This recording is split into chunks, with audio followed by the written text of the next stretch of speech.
Question number 1, दिए गए आंकड़ों की माध्यिका से माध्य विचलन। अब देखें, माध्यिका निकालने के लिए आपको इन सभी डेटाओं को यानी कि x की वैल्यू को असेंडिंग ऑर्डर आरोही क्रम में जमाना पड़ेगा। शुरुआत करता हूँ 30 से, उसके बाद में आएगा 34, उसके बाद में आएगा 38, उसके बाद में 40, उसके बाद में 42। 10 संख्याएं हैं, 1 2 3 4 5 6 7 8 9 10। 10 संख्याओं में माध्यिका 5वें नंबर की संख्या यानी कि 42 होती है। ये हमारी m की वैल्यू आएगी।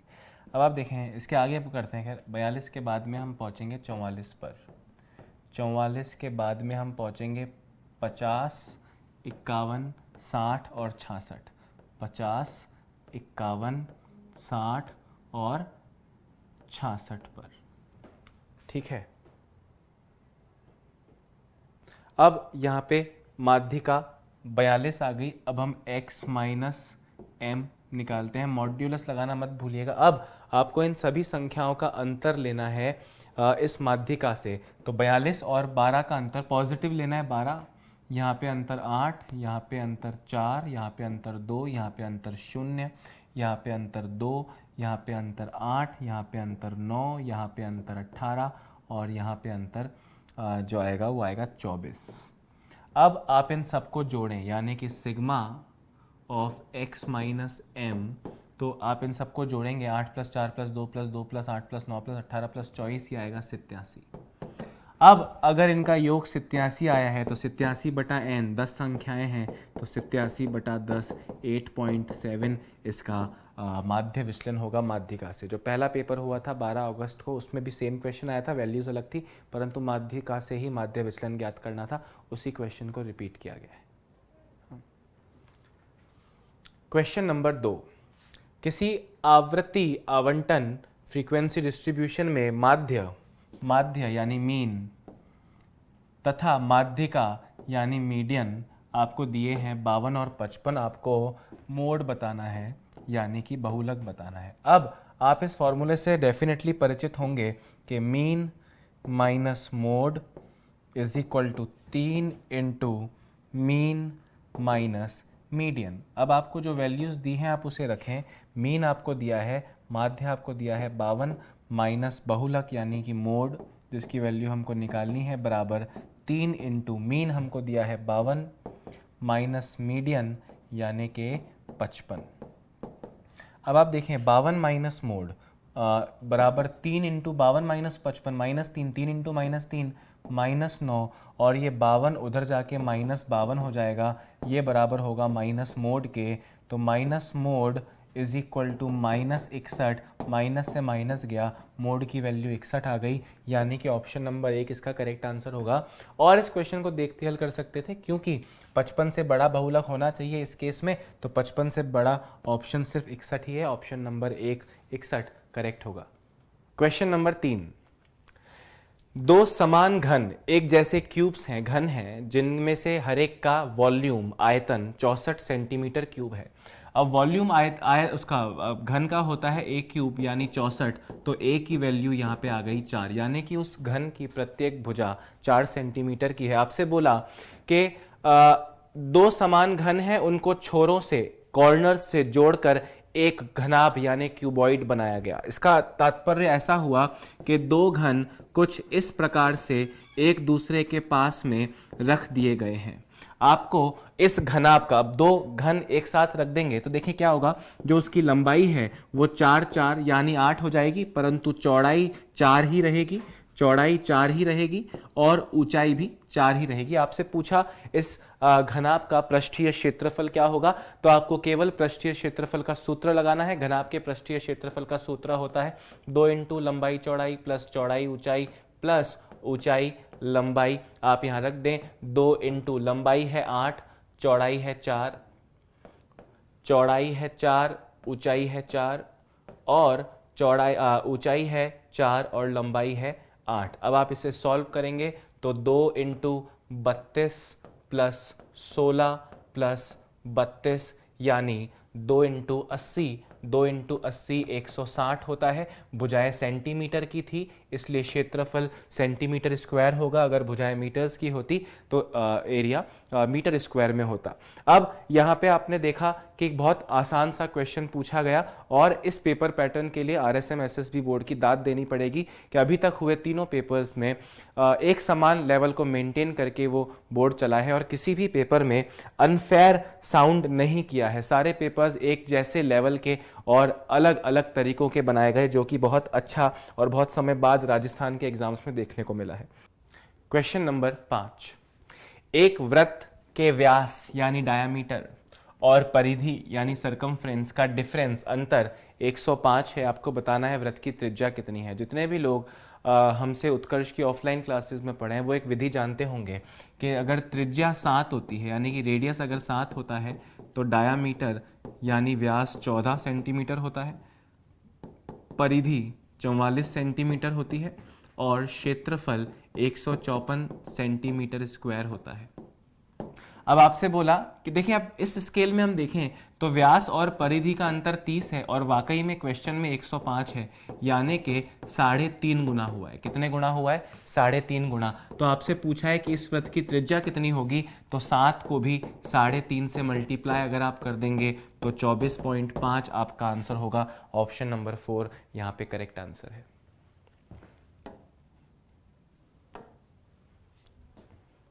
क्वेश्चन नंबर 6, 1.5 मीटर लंबा प्रेक्षक 22 मीटर ऊंचे टावर को 20.5 मीटर से दूर है। प्रेक्षक की आंखों से टावर के शीर्ष का उन्नयन कोण एंगल ऑफ एलिवेशन कितना बनेगा? ध्यान से देखिएगा, आदमी है 1.5 मीटर का, कितने मीटर लंबा है? 1.5 मीटर लंबा, और वो एक टावर से दूर है, एक मीनार से वह दूर है 20.5 मीटर, और यहाँ मीनार खड़ी है 22 मीटर की। अब आदमी की आंखें उसके ज़मीन से 1.5 मीटर ऊपर होंगी, तो मैं ये कह सकता हूँ कि इस जैसे ये 20.5 दूरी है तो ये भी 20.5 होगी, और 22 में से ये अगर 1.5 हम माइनस कर दें तो ये जो दूरी बचेगी ये बचेगी 20.5। अब जो हमारे काम का त्रिभुज बना उसमें आधार भी 20.5 है, ऊंचाई भी 20.5 है। अगर मैं tan थीटा की वैल्यू देखता हूं तो tan थीटा होता है लंब अपॉन आधार और दोनों सेम हैं यानी कि कट के 1 आएगा। तो tan थीटा की वैल्यू 1 कब होती है? 45 डिग्री पर होती है। कितने डिग्री पर होती है? 45 डिग्री पर होती है। तो एंगल ऑफ एलिवेशन यहाँ पे ये जो थीटा बन रहा है उसकी आंखों से उस मीनार की ऊंचाई तक वो 45 डिग्री का बनेगा। Option number 2 is the correct answer.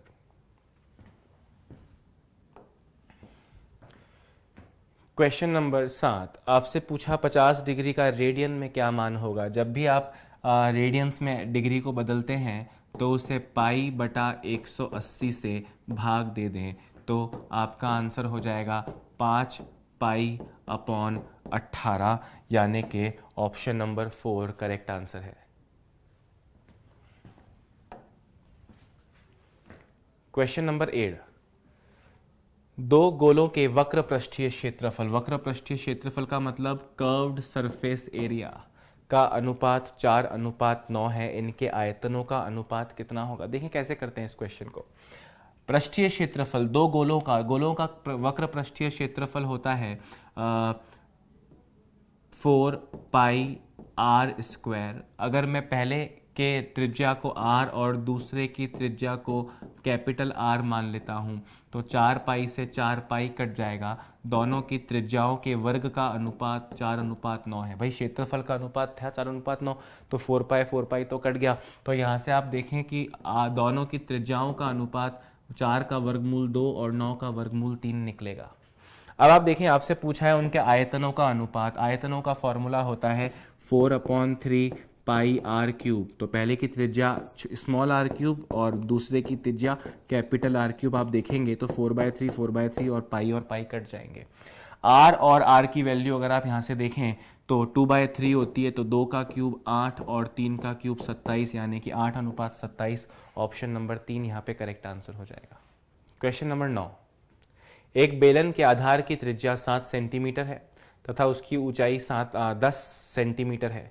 बेलन का आयतन कितना होगा? देखिए सबसे पहली चीज़ तो आप ये समझें कि बेलन मतलब सिलेंडर, उसका अगर जो भी एरिया है उस एरिया को अगर हाइट से मल्टीप्लाई कर दिया जाए तो वो उसकी वॉल्यूम होती है। अगर आप ऐसे नहीं समझें तो आप देखें कि वॉल्यूम का फॉर्मूला होता है पाई आर स्क्वायर एच, और पाई आर स्क्वायर ही तो एरिया होता है, बेस का एरिया। सर्कल होता है ना, वृत्त होता है, तो वृत्त दिया हुआ है आपको, एरिया कितना है उसका, त्रिज्या अगर 7 है तो त्रिज्या अगर 7 है, आप यहाँ त्रिज्या की वैल्यू 7 रख के देखें। और अगर आपको याद है तो ऐसे वक्त पे जो एरिया होता है वो 154 होता है टेबल के अनुसार, जो 7 के अनुसार हमने टेबल बनाई है क्लासेस में वो। तो अगर आपको पता हो तो 154 को आप बस 10 से मल्टीप्लाई करेंगे तो 1540 उसका आयतन मिल जाएगा, यानी कि ऑप्शन नंबर 1। पर इतनी आसान चीज़ें तभी हो पाएंगी जब क्लास में पढ़ी हुई एक एक चीज़ हमको पता है, नहीं तो हमको पूरा रखना पड़ेगा। वॉल्यूम होता है पाई आर स्क्वायर एच, पाई का मतलब 22/7, आर की वैल्यू 7 है तो 7 × 7 और हाइट है 10। अगर आप इसकी वैल्यू को कैलकुलेट करेंगे तो फिर से 1540 आएगा, यानी कि option number 1 is the correct answer. Question number 10, एक शंकु, शंकु यानी कोण की त्रिज्या एवं ऊंचाई का अनुपात 1:3 है। तो मैं मान लेता हूं कि त्रिज्या 1x है यानी x है और ऊंचाई h 3x है तथा इसका आयतन 1078 है। अब देखिए कोण का, शंकु का आयतन क्या होता है, 1/3 पाई आर स्क्वायर एच। तो आर स्क्वायर यानी एक्स स्क्वायर और एच यानी 3x, 3 से 3 चला जाएगा, 3 से 3 चला जाएगा और ये बराबर आपको रखना है 1078 के, जो कि इसकी वॉल्यूम आयतन दिया हुआ है।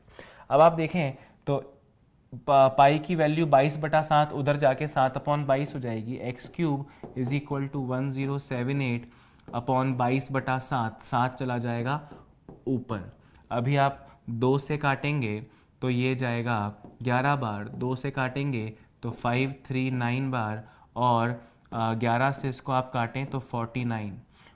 x³ = 49 × 7। अगर आपका दिमाग चलता है तो 49 × 7 का मतलब 7 × 7 × 7, तो x³ = 7 × 7 × 7, तो x = 7। या आप पूरा मल्टीप्लाई करें, x³ की वैल्यू 49 × 7 343 हो जाएगी, तो x अब 7 के बराबर आएगा। x का मतलब r की वैल्यू 7 है तो ऊंचाई हो जाएगी 21। आपसे पूछा इसका व्यास कितना है, भाई त्रिज्या का दुगना व्यास होता है, 7 का दुगना 14। Option number 3 is the correct answer. Question number 11, यदि a का मान 1 है, b का मान 1 है तो समीकरण 5a + p = 17b में p का मान कितना है। एकदम निम्न स्तर का प्रश्न है, a की वैल्यू 1 रखें, 5 × 1 5 प्लस p = 17b, b की वैल्यू है 1 तो 17 × 1 = 17, p = 17 - 5, p = 12। Option number 4 is the correct answer.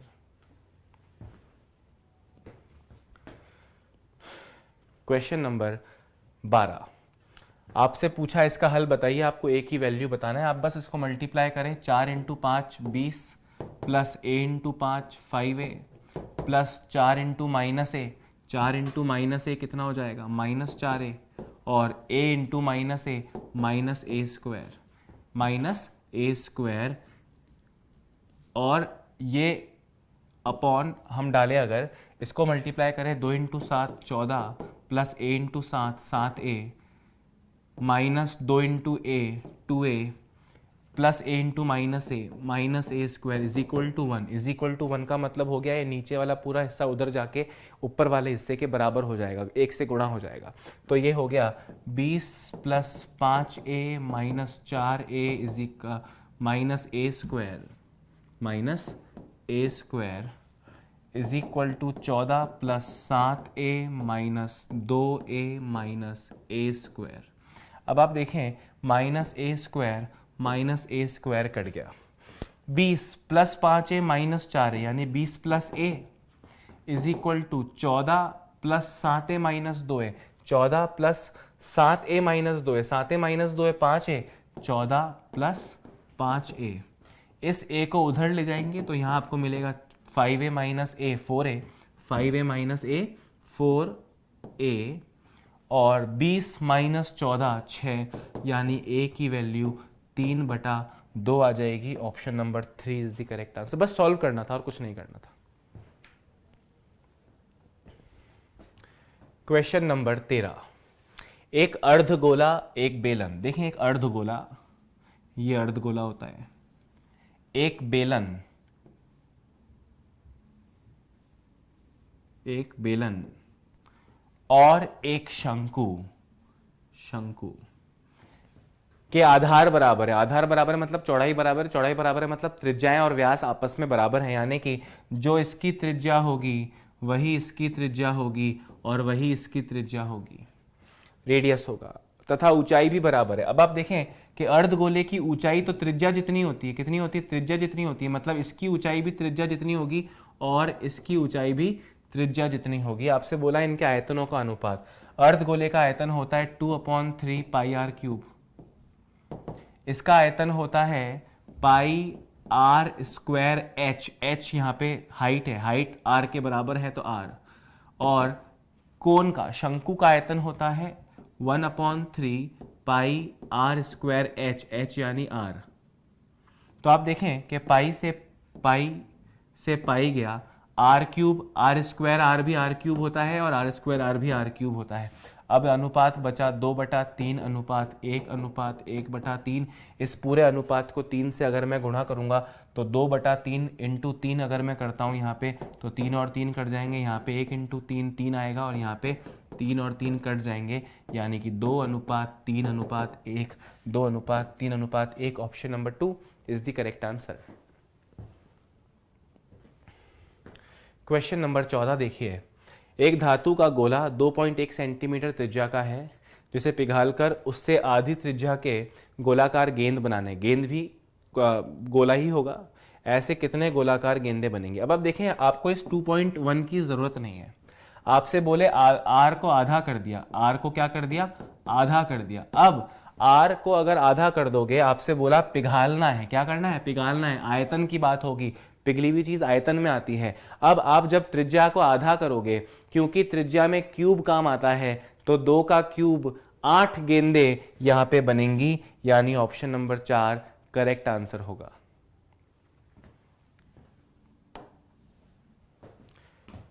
Question number 15, 3025 का वर्गमूल कितना है। भाई 3025 का वर्गमूल आपसे पूछा है, या तो गुणनखंड करके निकाल लें, या आप देखें कि 5 के वर्गमूल में आता है, वर्ग में आता है, इसको छोड़ें, 30 से छोटा पूर्ण वर्ग परफेक्ट स्क्वायर 25 होता है 5 का, यानी कि 55 यहाँ पे आपका करेक्ट आंसर होगा, ऑप्शन नंबर 3। वैदिक मैथ्स का एक क्वेश्चन था ये।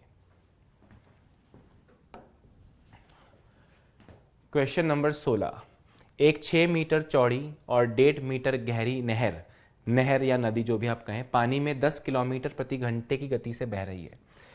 यदि 8 सेंटीमीटर भरा हुआ पानी, यानी कि खेत में आपको 8 सेंटीमीटर ऊंचाई तक पानी भरना है, तो 30 मिनट में कितने क्षेत्रफल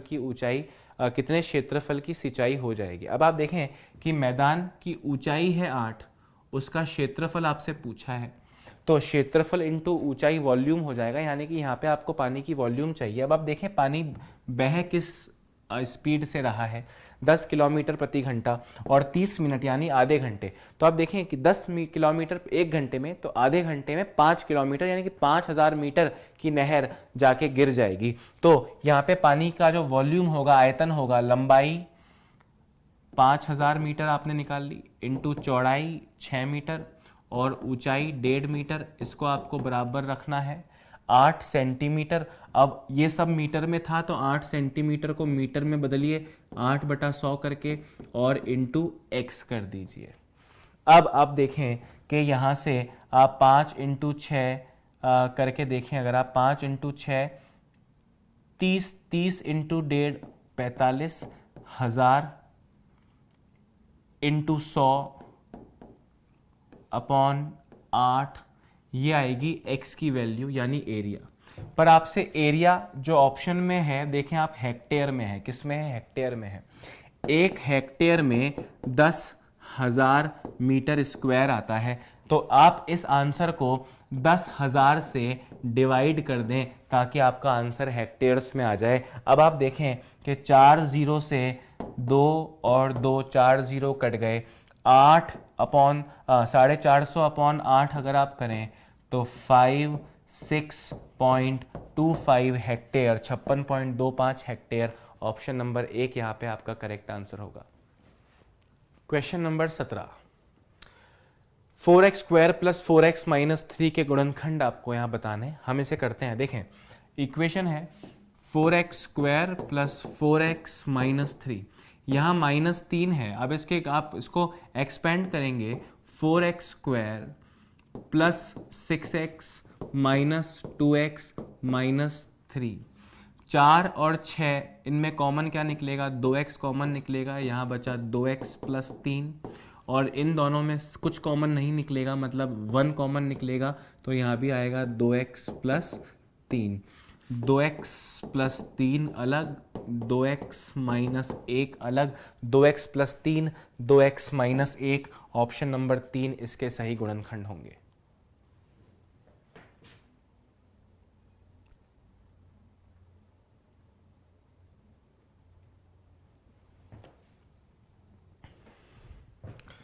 क्वेश्चन नंबर 18, 2197 का घनमूल।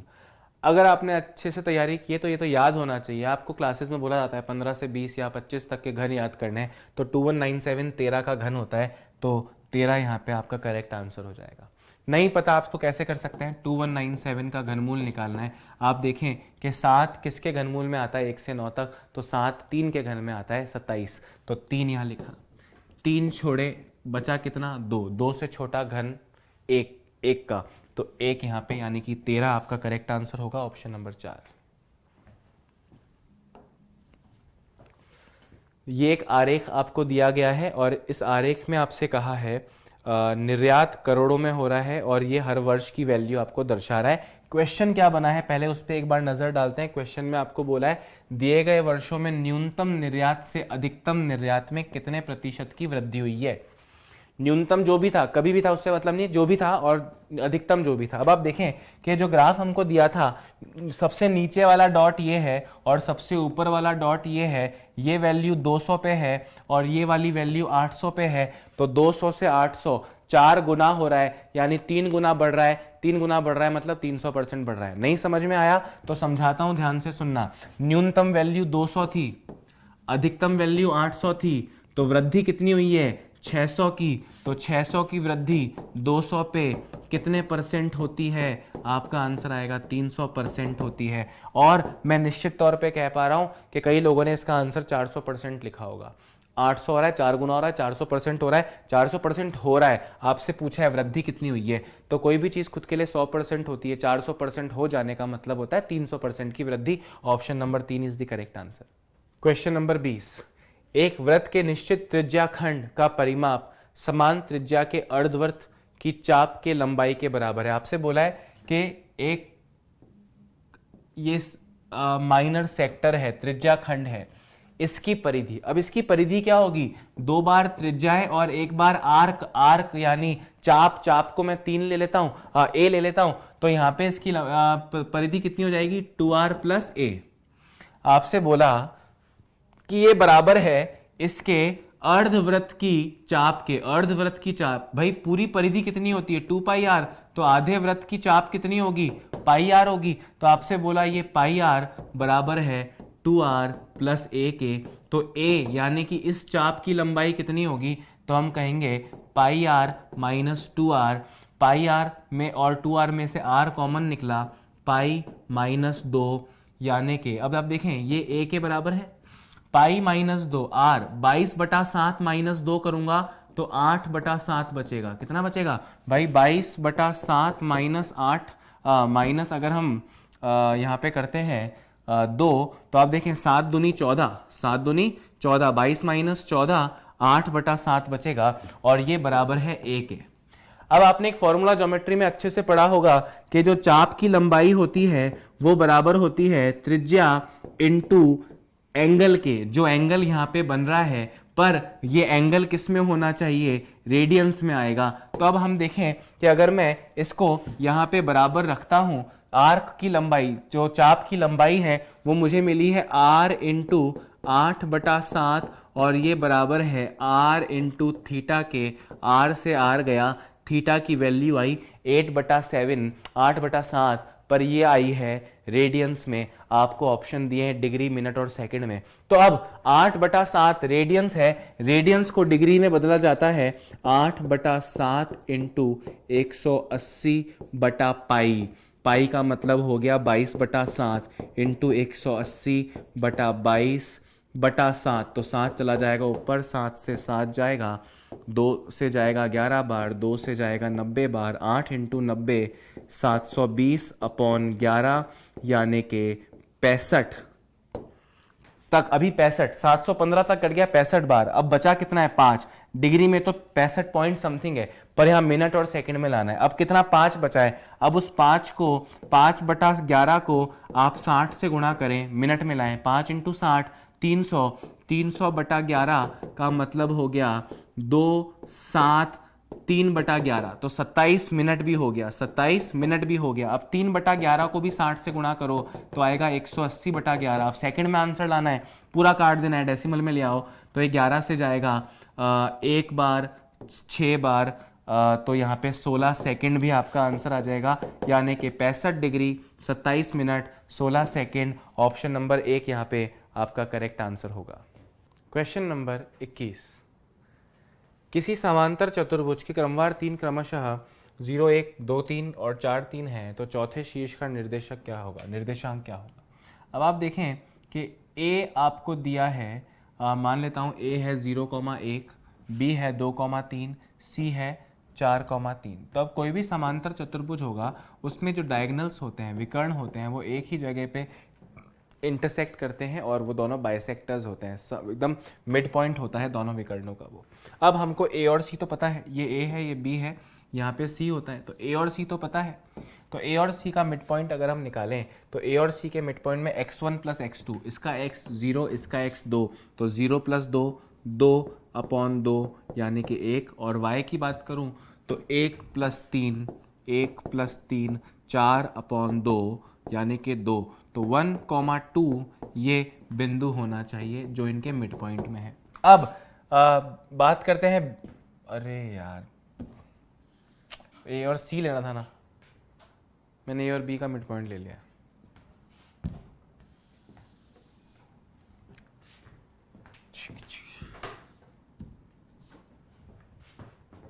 क्वेश्चन नंबर 21, आपको ए, बी और सी 3 पॉइंट दिए हैं एक समांतर चतुर्भुज के, चौथे पॉइंट के कोऑर्डिनेट्स आपको बताने हैं, यानी कि निर्देशांक आपको बताने हैं। अब आप देखें कि ये है ए, ये है बी, ये है सी, और डी के पॉइंट्स आपको बताने हैं, कोऑर्डिनेट्स आपको बताने हैं। अब अगर समांतर चतुर्भुज है तो समांतर चतुर्भुज में जो दोनों विकर्ण हैं वो एक ही जगह पे एक दूसरे के मिड पॉइंट्स बनते हैं, यानी कि जो ए और सी का मध्य बिंदु है, ये ए है, ये बी है, ये सी है और ये डी है, तो ए सी का मिड पॉइंट ही बी डी का मिड पॉइंट होगा। तो ए सी का मिड पॉइंट निकालते हैं। ए सी के मिड पॉइंट में x1 + x2 यानी कि 0 + 4/2 2, और y में 1 + 3 4/2 2 यानी कि 2,2 इनका मिड पॉइंट होना चाहिए। उसी प्रकार से बी पॉइंट है 2,3 और डी पॉइंट को हम मान लेते हैं x, y, इनका मिड पॉइंट भी जो है वो यही बिंदु यानी कि 2,2 होना चाहिए। तो 2 + x/2 की वैल्यू 2 होनी चाहिए, और 3 + y/2 की वैल्यू भी 2 होनी चाहिए।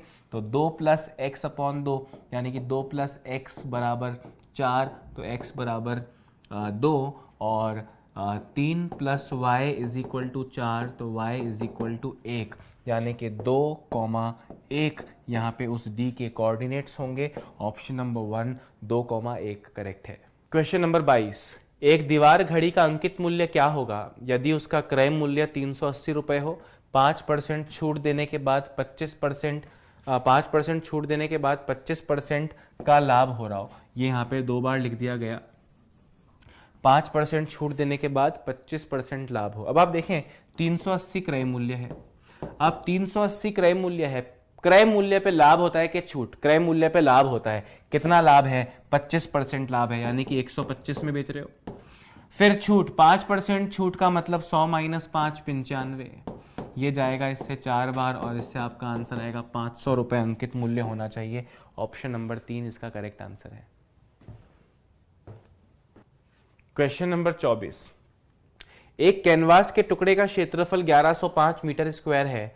इस कैनवास से शंकु के आकार का तंबू बनाना है जिसके आधार पर क्षेत्रफल 616 सेंटीमीटर स्क्वायर है। अब आप देखें कि कोन का आधार तो वृत्ताकार होता है, सर्कुलर होता है, और इसका एरिया 616 मीटर स्क्वायर है। अगर आपको वो टेबल याद है तो आप समझ जाएंगे कि त्रिज्या 14 सेंटीमीटर है। अगर आपको ये याद नहीं है तो हम क्वेश्चन पे आते हैं। Pi R square is equal to 616, R square is equal to 616 upon pi, यानी कि 22/7, 7 चला जाएगा उस ऊपर। R square is equal to 196, R is equal to 14, यानी कि वो ये कहना चाह रहे हैं कि त्रिज्या कितनी है, 14। तो हमने पहले ही लिख ली और यहाँ से सॉल्यूशन को हटा दिया। अब यह मानते हुए कि सिलाई और कटाई में लगभग 5 मीटर स्क्वायर कैनवास नष्ट हो जाएगा तो तंबू की ऊंचाई कितनी है। भाई 1105 मीटर स्क्वायर का कपड़ा है जिसमें से 5 मीटर स्क्वायर वेस्ट हो जाएगा, तो काम कितना आएगा, 1100 मीटर स्क्वायर आएगा। और आपसे अब कपड़ा बनाने में काम आएगा, यानी कि उसका वक्र पृष्ठीय क्षेत्रफल। तो तंबू, टेंट का, शंकु का, कोन का जो वक्र पृष्ठ क्षेत्रफल होता है वो होता है पाई आर यानी 14 इंटू एल। ये बराबर है 1100 के, तो एल की वैल्यू 1100 इंटू 7 अपॉन 14 इंटू 22। 7 से जाएगा 2 बार, 2 से जाएगा 11 बार, 2 से जाएगा ये 22 से पूरा ही कट जाएगा, 22 से पूरा ही कट जाएगा 50 बार, 2 से जाएगा 25 बार। अब L की वैल्यू 25 आ गई। आपसे ऊंचाई पूछा है, यहाँ पे L क्या होती है, तिर्यक ऊंचाई होती है। ये 25 निकाल ली और ये आप 14 निकाल चुके थे त्रिज्या।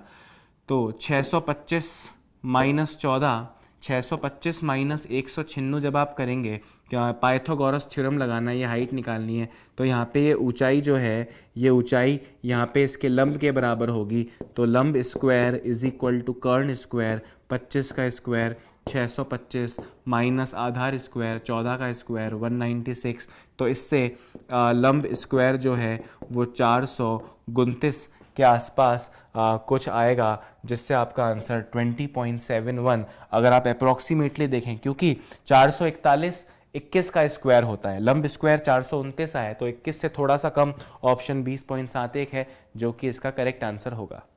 क्वेश्चन नंबर 25, यदि P T N is greater than और equal to 1, N is greater than equal to 1 का मतलब क्या है, डिग्री 1 या 1 से अधिक है। पी का मतलब है पॉलिनोमियल, बहुपद। टी माइनस 2 बहुपद क्या है, टी माइनस 2, और पी टी बोल रहे हैं पॉलिनोमियल की गुणनखंड बताओ अगर P2 हो। अरे भाई, अगर P2 होगा मतलब जो वेरिएबल है t की जगह आप 2 रख दें तो 2 माइनस 2 0 हो जाएगा, और आंसर नंबर 1 इसका करेक्ट आंसर होगा। प्रॉब्लम यह है कि टेक्निकल शब्दों में लिखा है, लोग समझ नहीं पाएंगे PT क्या है। वो कहना चाह रहे हैं एक बहुपद t के रूप में, जैसे x का बहुपद होता है या y का बहुपद होता है, वैसे ये t का बहुपद है, तो t माइनस 2 बहुपद हो गया। और बोले P2 मतलब t की जगह क्या रख दो, 2 रख दो, तो t की जगह 2 रखूंगा तो 2 माइनस 2 0 हो जाएगा। ऑप्शन नंबर 1 इसका करेक्ट आंसर है। क्वेश्चन नंबर 26, 25,047 का घनमूल, एक पावर 1/3 का मतलब क्या है, घनमूल। तो 25,047 का अगर आप घनमूल निकालें, और हमने आपको घनमूल कैसे सिखाया है, 7 किसके घन में आता है, 3 के घन 27 के आखिर में आता है। 3 अंक छोड़ दें तो 250 बचता है, 250 से छोटा पूर्ण घन 216 यानी 6 का, तो ये तो वैल्यू आ गई 63। फिर लगा है माइनस 13,824 का भी घनमूल निकालना है। इसका घनमूल निकालते हैं, 4 4 के घन में आता है, 3 छोड़ा, 13 से छोटा पूर्ण घन 8 किसका, 2 का, यानी 24। 63 माइनस 24 अगर आप करते हैं तो 39 आता है। ऑप्शन नंबर 4 मित्रों करेक्ट आंसर है।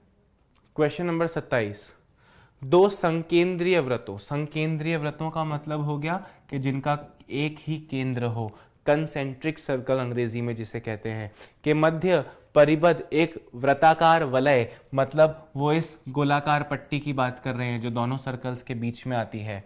बोल रहे हैं उसका area 286 metre square centimetre square है। दोनों वृत्तों की त्रिज्याएं क्या हैं यदि उनका अंतर 7 सेंटीमीटर है। अच्छा, इसका मतलब क्या हो गया कि अगर एक त्रिज्या को मैं r मान लूँ, इसको अगर मैं छोटी वाली को अगर मैं r मान लूँ तो बड़ी वाली r+7 होगी।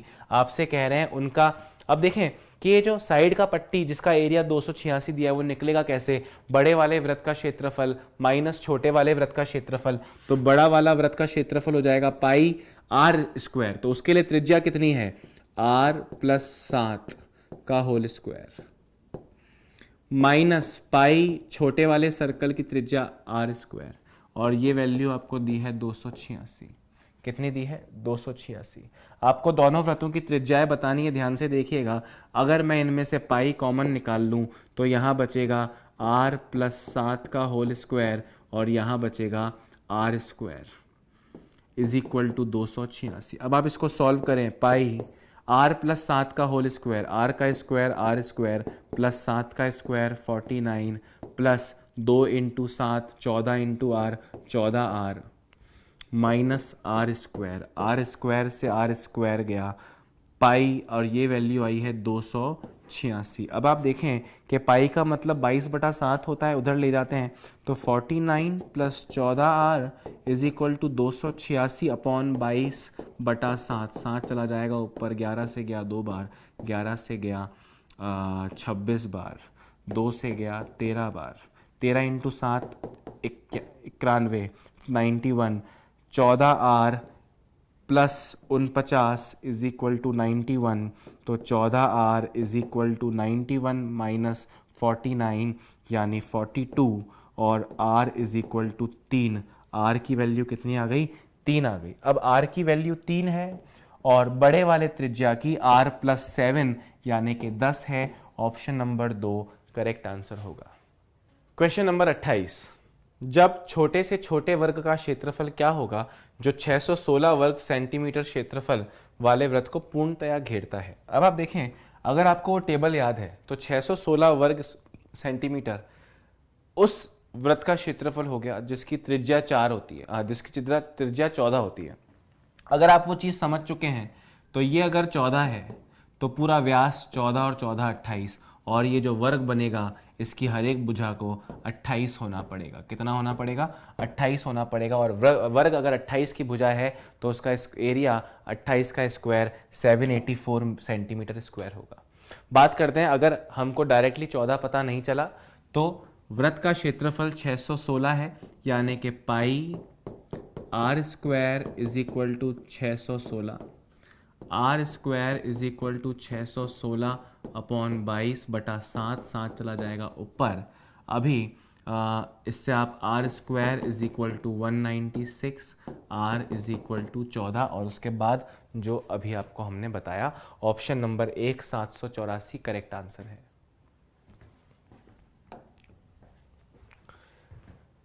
क्वेश्चन नंबर 29, 20,000 रुपए की कुछ राशि को 8% साधारण वार्षिक ब्याज दर पर 8% पर, कितने प्रतिशत पर 8% पर, शेष को 4/3% पर 4/3% पर उधार दिया। वर्ष के अंत में उसे 800 रुपए की आय होती है, मतलब उसे लाभ ब्याज मिलता है।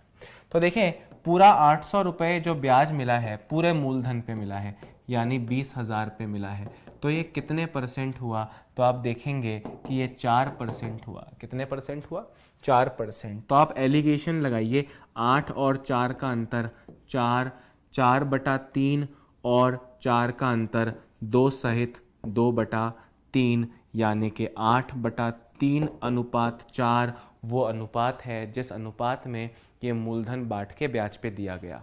3 से इसको गुणा कर दें तो 8/4 × 3 यानी कि 8/12, यानी कि 2/3 यहाँ पे वह मूलधन का अनुपात होगा जो इन ब्याज दरों पर दिया गया है। अब 20,000 रुपए को 20,000 रुपए को आप 2 और 3 यानी 5 हिस्सों में बांटें। आपसे प्रश्न में पूछा है 8% ब्याज दर पर कितना धन उधार दिया था, तो 8% ब्याज दर पर कितना धन उधार दिया था ये 2 वाले हिस्से का है, यानी कि इंटू 2 अगर आप करेंगे तो 8,000 यहाँ पर आपका आंसर आएगा, जो कि ऑप्शन नंबर 1 है।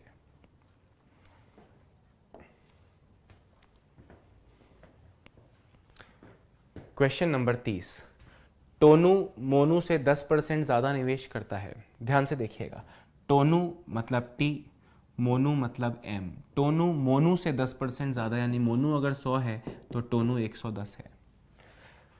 तथा सोनू मोनू से 10% कम, सोनू मतलब एस, मोनू से 10% कम, 100 से 10% कम यानी 90। इनका अनुपात आप देखेंगे तो 11:10:9 आता है। आपसे बोला तीनों व्यक्तियों का कुल निवेश 60,000 रुपये है। 60,000 11 और 10 21 और 9 30 हिस्सों के बराबर है। आपसे कहा मोनू का निवेश बताएं। मोनू यानी कि इन 10 हिस्सों का निवेश आप अगर बताएंगे तो आपका आंसर 2000 इंटू 10 20,000 रुपये आएगा। ऑप्शन नंबर 2 करेक्ट आंसर है। क्वेश्चन नंबर 31, 1 मीटर किनारे वाले घनाकार डब्बे में 25 सेंटीमीटर। अब आप देखें 1 मीटर का मतलब 100 सेंटीमीटर होता है कि नहीं होता है। 100 सेंटीमीटर की जगह 25 सेंटीमीटर के डब्बे करने हैं, यानी कि एक भुजा के अगर मैं देखूं तो 4 टुकड़े करने हैं। तो कितने घन रखे जा सकते हैं? 4 का क्यूब अगर आप करेंगे, 4 का क्यूब अगर आप करेंगे तो 64 घन रखे जा सकते हैं। ऑप्शन नंबर 4 इसका करेक्ट आंसर होगा।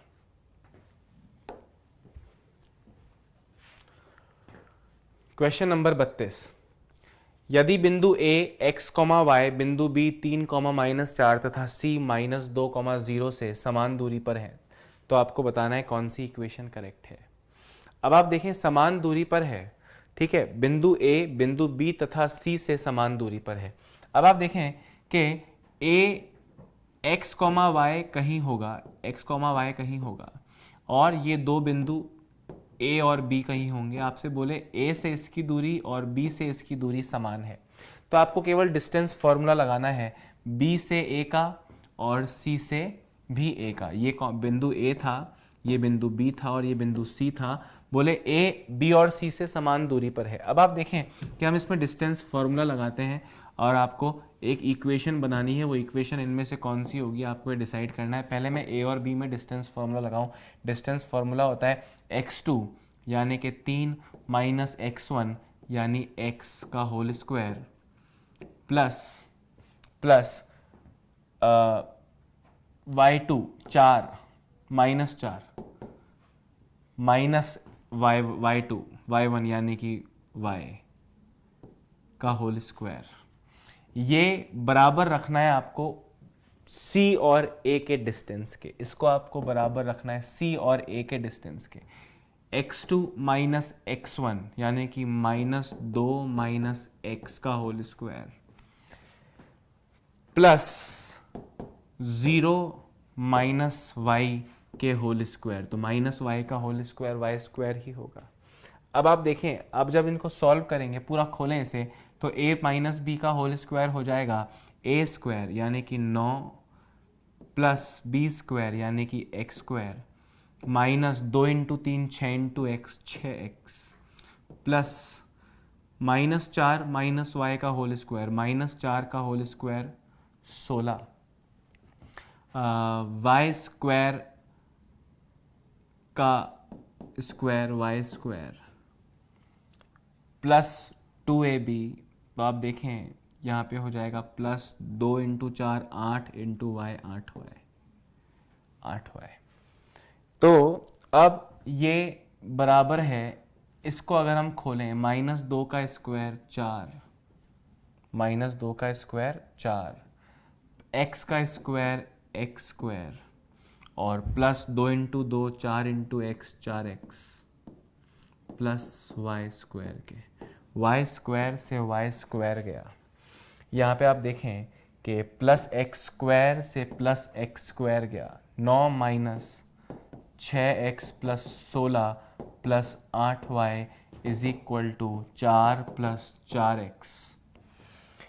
9 plus 16 25 minus 6x plus 8y plus 25 minus 4 plus 4x इधर आके माइनस 4x हो जाएगा।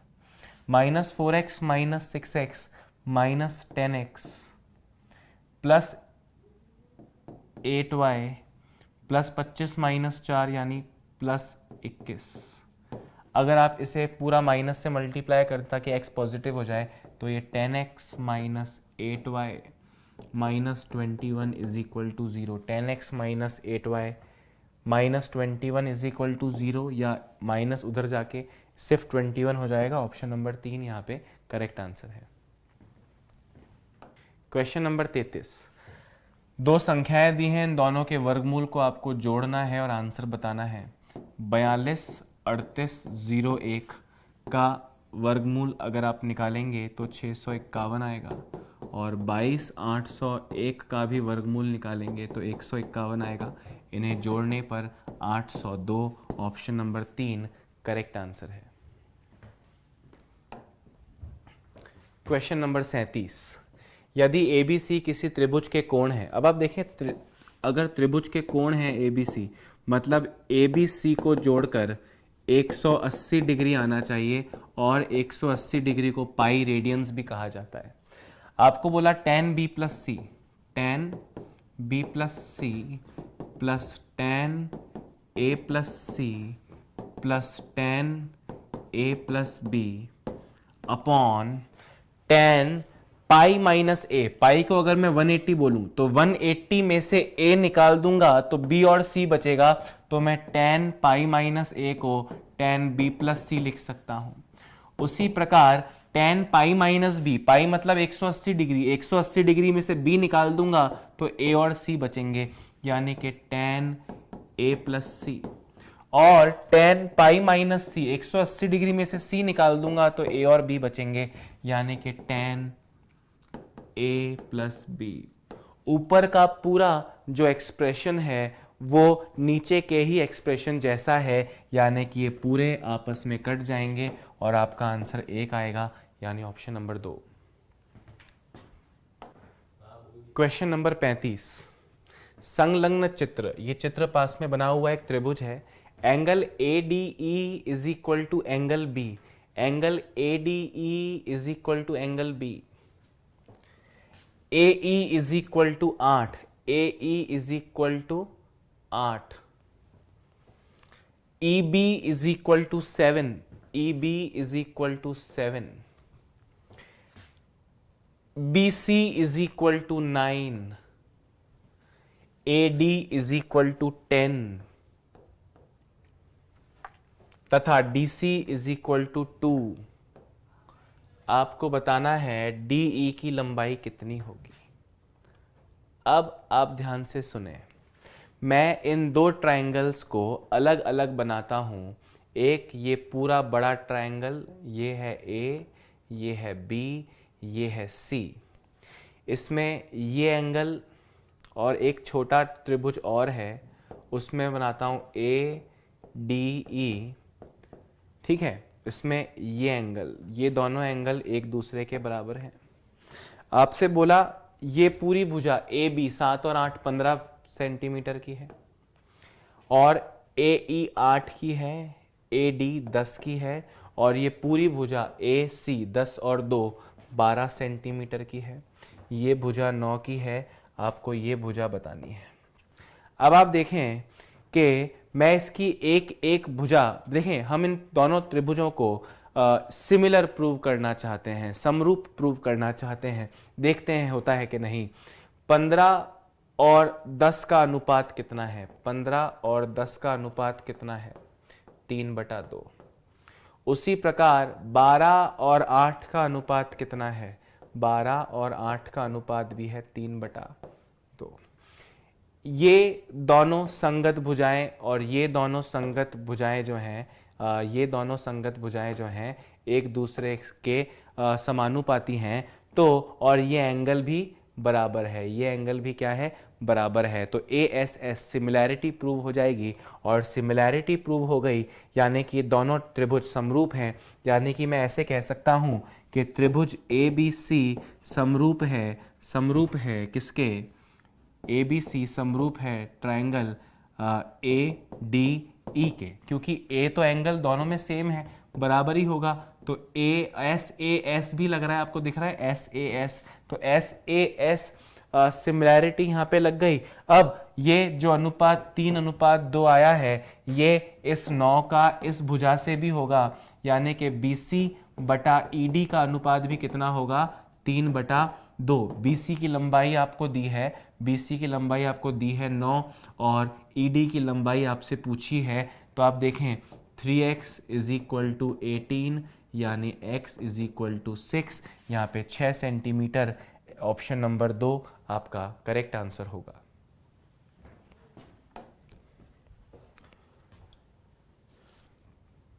Question number 36। अब आप देखें दो पैरेलल लाइंस दी हैं, आपसे कहा कि ये MP और NP इन आंतरिक कोणों के समद्विभाजक हैं। अब आप देखें आपने ये पढ़ा होगा कि एक ही तिर्यक रेखा के एक ही साइड में जो आंतरिक कोण बनते हैं इनका योग 180 होता है। सपोज करें ये एंगल है x और ये एंगल है y। अगर x और y का योग 180 है तो x के आधे और y के आधे का योग 90 होगा, यानी कि ये वाले एंगल का और ये वाले एंगल का योग कितना होगा 90।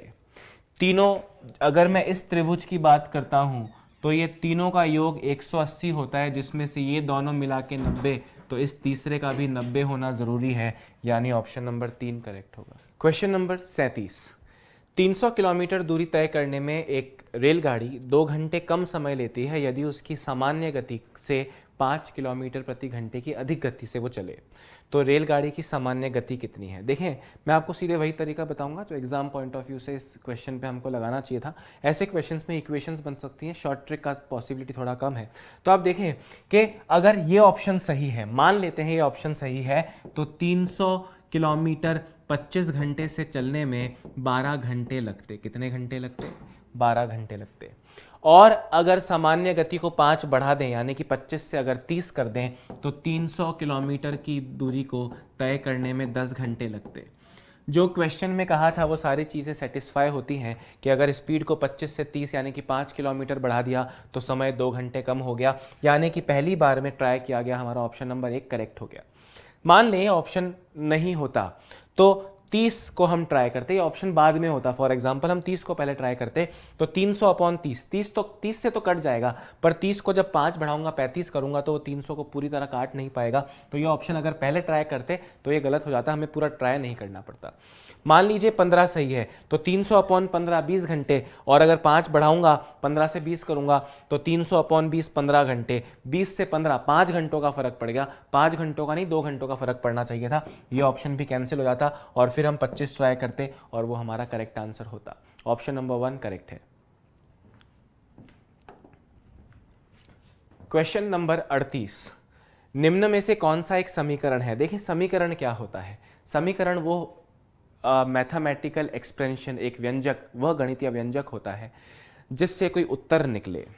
एक तरफ सारे वेरिएबल्स हों और दूसरी तरफ कोई उत्तर हो, ये इनइक्वालिटी है, ये बड़ा या बराबर का साइन है, ये इक्वेशन नहीं है।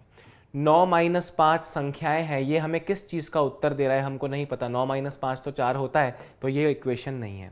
यहाँ पे आप देखें लग तो रहा है ये इक्वेशन होगा, पर जब अब आप इस ब्रैकेट को 2 से मल्टीप्लाई करेंगे तो 2x + 2y is equal to, ये स्क्वायर है, यहाँ पे क्वेश्चन में ये स्क्वायर आया था, तो x² + y² + 2xy, ये स्क्वायर है, ये 2 नहीं है, ये ऑप्शन था x² + y² + 2xy। तो ये तो इसी का एक एक्सप्रेशन को आपने खोला है, एक्सपैंड किया है, तो ये आया। ये हमको किसी चीज़ की वैल्यू नहीं दे रहा है x या y की, तो ये भी ऑप्शन गलत होगा। आप इस पहले को देखते ही हमारा आंसर आता कि x = 0 है। ये एक इक्वेशन है जो हमको बता रही है कि x की वैल्यू कितनी होती है, 0 होती है। तो option number 1 x = 0 is the correct answer. Question number 39। अकुशल श्रमिकों में एक समूह का औसत वेतन 10,000 रुपये है तथा कुशल श्रमिकों के समूह का वेतन 15,000 रुपये है।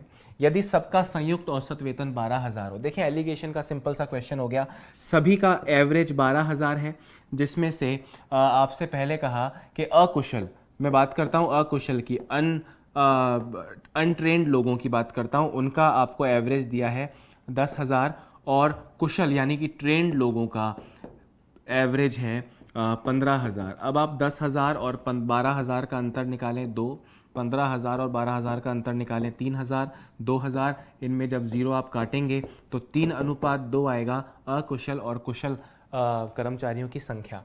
अब आपसे बोला कि कुशल श्रमिकों का प्रतिशत कितना है। अब आप देखें कि ये अगर कुशल श्रमिक 3 है तो अकुशल, अगर अकुशल 3 है तो कुशल 2 हैं, तो कुशल 2 हैं। कुल श्रमिक कितने हैं? 3 और 2 5, तो ये 2 5 का कितना प्रतिशत होता है? तो आपका आंसर आता 2 × 20 यानी कि 40% होता है। Option number second 40% correct answer है।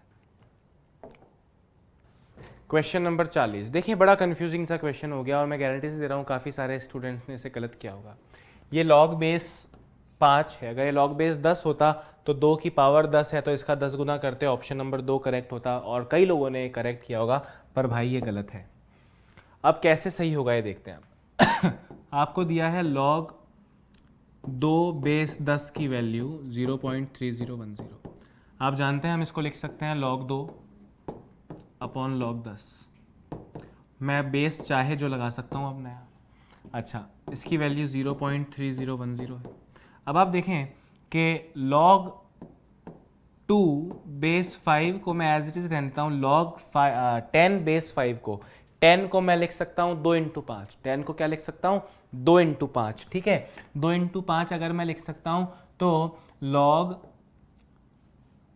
10 बेस 5 को मैं लिख सकता हूँ log 2 base 5 plus log 5 base 5, और इसकी वैल्यू हो जाएगी 1। अब अगर मान लें हम कि log 2 बेस 5 को x, सिर्फ इसलिए ताकि वो दिखने में इक्वेशन हमको अच्छी लगे, तो ये हो जाएगा x upon x plus 1 is equal to 0.3010। ये सब 0.3010 के बराबर था, ठीक है।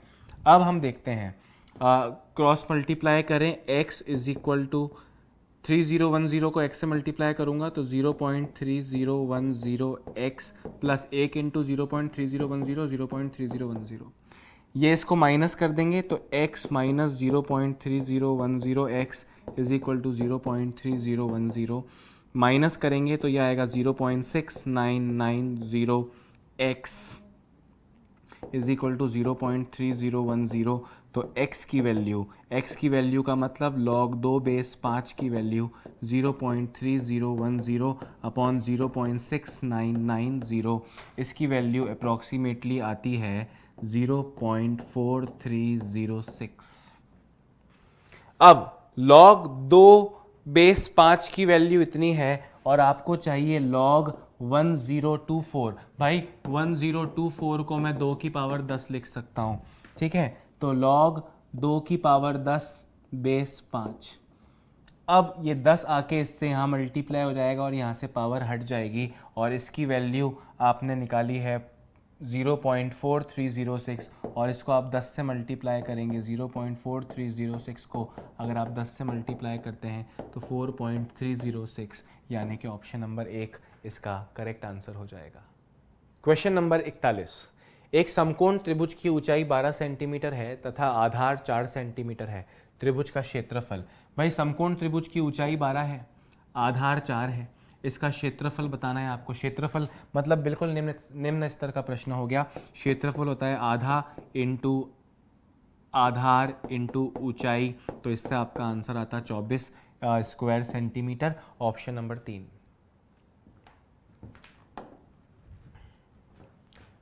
क्वेश्चन नंबर 42, बिंदु -3, P किसी अनुपात में बिंदुओं -5, 4 तथा 2, 3 को मिलाने वाले रेखाखंड को विभाजित करता है। किस अनुपात में करता है? अब देखें, ये तो y की वैल्यू हमको पता ही नहीं है, x वाली वैल्यू पे आते हैं। मान लेता हूँ कि ये एक बिंदु है -3, P ये एक बिंदु है -5, 4 और ये एक बिंदु था 2, 3। ये इसको किस मान लेता हूँ कि 1:m के रेशियो में ये इसको डिवाइड करता है। अब फॉर्मूले के अनुसार अगर हम जाएं तो m2 यानी कि m2x1 या m1x2, m1 कितना है यहाँ पे 1 है, तो m1 इंटू x2 यानी कि 2 minus m2x1 m into -5 m into -5 upon m1 plus m2 यानी कि 1 प्लस m, ये बराबर होगा -3 के। किसके? -3 के। समझ रहे हैं आप मेरी बात? अब आप देखें x की वैल्यू -3 है। अब आप इसको देखें तो 2 plus 5m upon 1 plus m is equal to -3। 1 plus m को -3 से मल्टीप्लाई करें, 2 plus 5m is equal to -3m। अब ये 5m और ये -3m इधर आके +3m हो जाएगा, तो 5m plus 3m 8m is equal to -3 वहाँ पहले से है, ये +2 उधर जाके -2 जो है हो जाएगा, +2 उधर जाके -2 हो जाएगा, यानी कि m is equal to -5/8।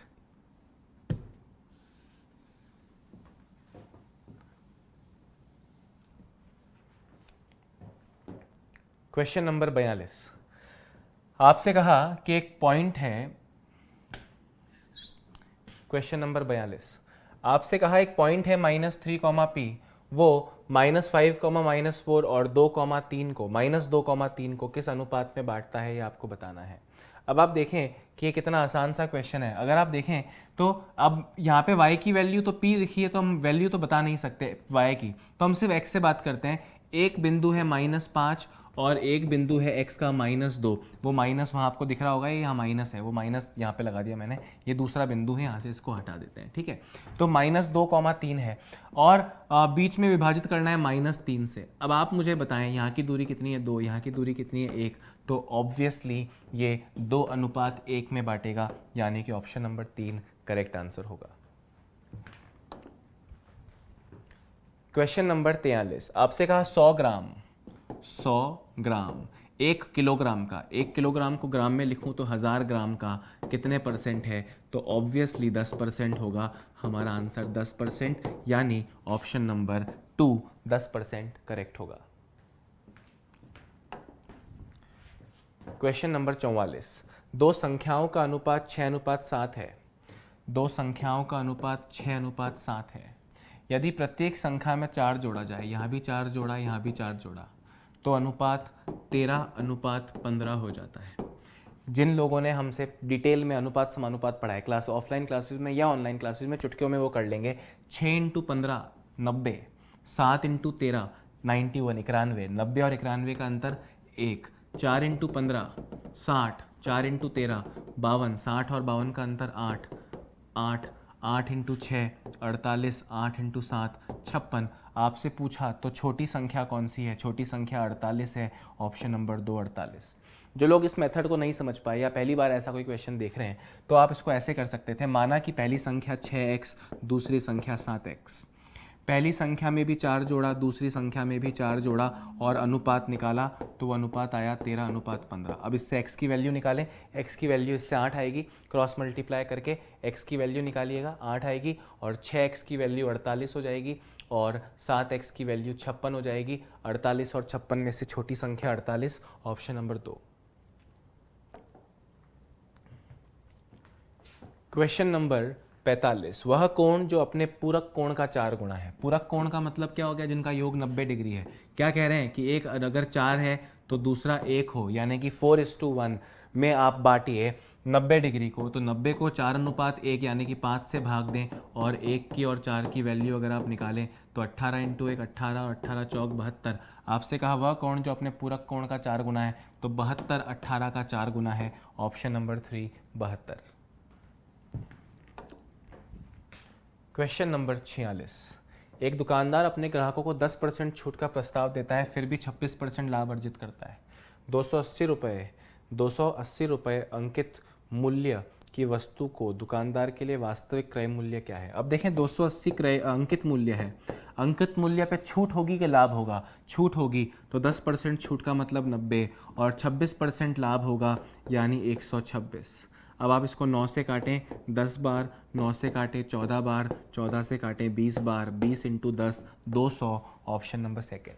Detail में समझना चाहें तो 280 रुपये अंकित मूल्य है, 10% छूट दे दी यानी कि 90% में बेचा, तो इससे आपका आंसर आएगा विक्रय मूल्य जो है 280 का 10% कम यानी कि 252 रुपये।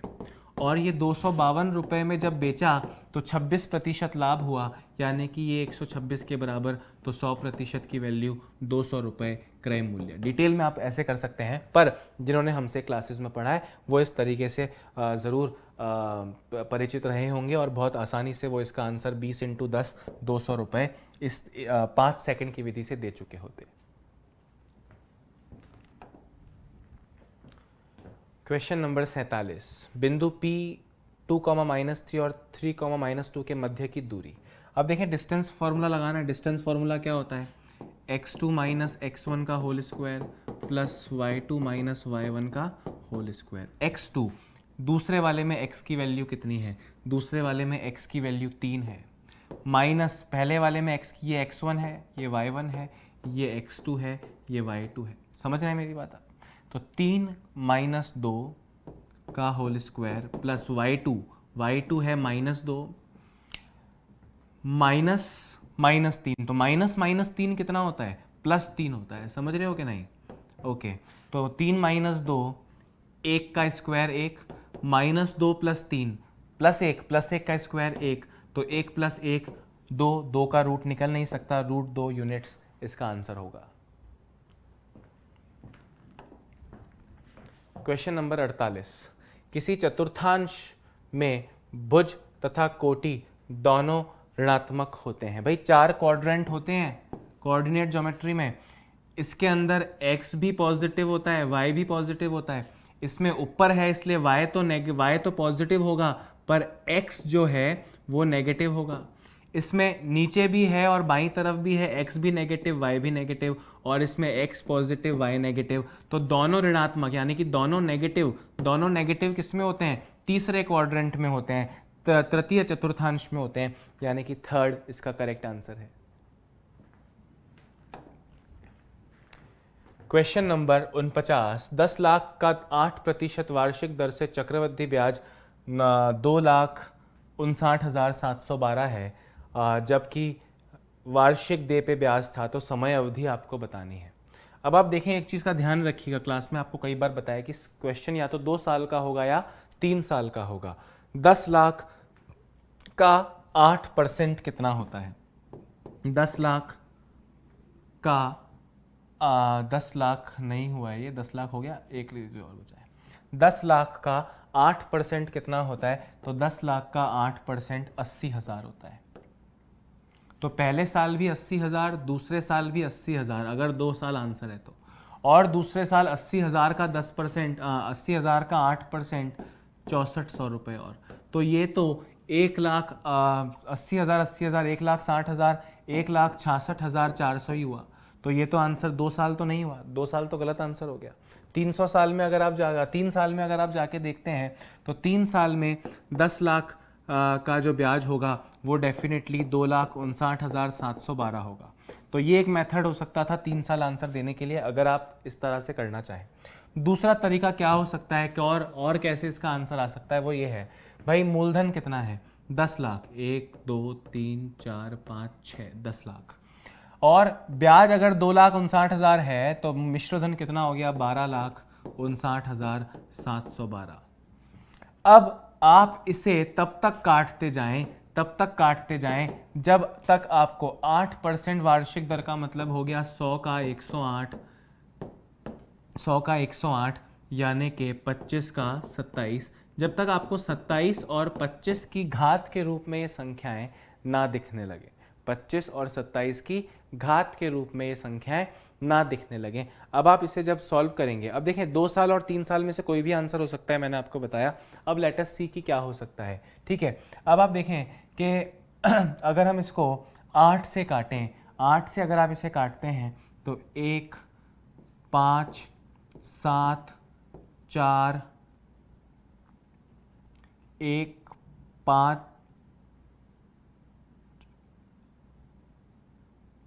7 4 6 4 और 8 से इसको काटें अगर आप तो 1,25,000 होता है। फिर आप इसको 8 से काट सकते हैं।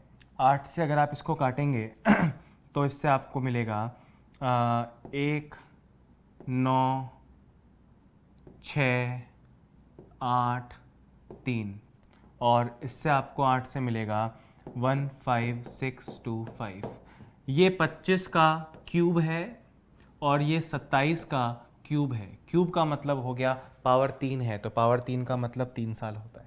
पर ऐसे क्वेश्चन में देखिए मेथड हर वक्त इंपॉर्टेंट नहीं होता, आप कैसे जल्दी कर सकते हैं ये इंपॉर्टेंट होता है, तो आप इसको इस प्रकार से कर सकते थे। क्वेश्चन नंबर 50, यदि 20 वस्तुओं का विक्रय मूल्य 23 वस्तुओं के क्रय मूल्य के समान है तो लाभ की राशि कितनी होगी। अगर आप तरीके से देखना चाहें तो 20 वस्तुओं का विक्रय मूल्य 23 वस्तुओं के क्रय मूल्य के बराबर है। तो अगर मैं क्रय मूल्य अपॉन विक्रय मूल्य लाता हूं तो ये 20/23 हो जाएगा। यानी कि अगर क्रय मूल्य 20 है तो विक्रय मूल्य 23 है, यानी कि 3 का लाभ 20 पे, तो ये आपको 15% लाभ हो रहा है, ऐसा कुछ कहना चाह रहे हैं। पर जिन्होंने क्लास में हमसे पढ़ा, देखिए प्रॉब्लम क्या हो सकती है, लोग इसको विक्रय मूल्य और इसको क्रय मूल्य मान लेते हैं। भाई ये मूल्य नहीं है, वस्तुओं की संख्या है। तो हमने ये पढ़ा है कि जब आप कम वस्तुओं के विक्रय मूल्य की बात करते हैं, 20 का विक्रय मूल्य है, 23 का क्रय मूल्य है, तो लाभ होता है। तो आपको 3 का लाभ हुआ बेची गई वस्तुओं पे, यानी कि 20 पे इंटू 100। तो जिन्होंने वीडियोस में ध्यान से पढ़ा है उत्कर्ष के या क्लासेस में ध्यान से पढ़ा है, वो इसका आंसर 2 सेकंड में दे सकते थे। क्वेश्चन नंबर 50 का option number 3 15%। Click on the subscribe button to subscribe to our channel.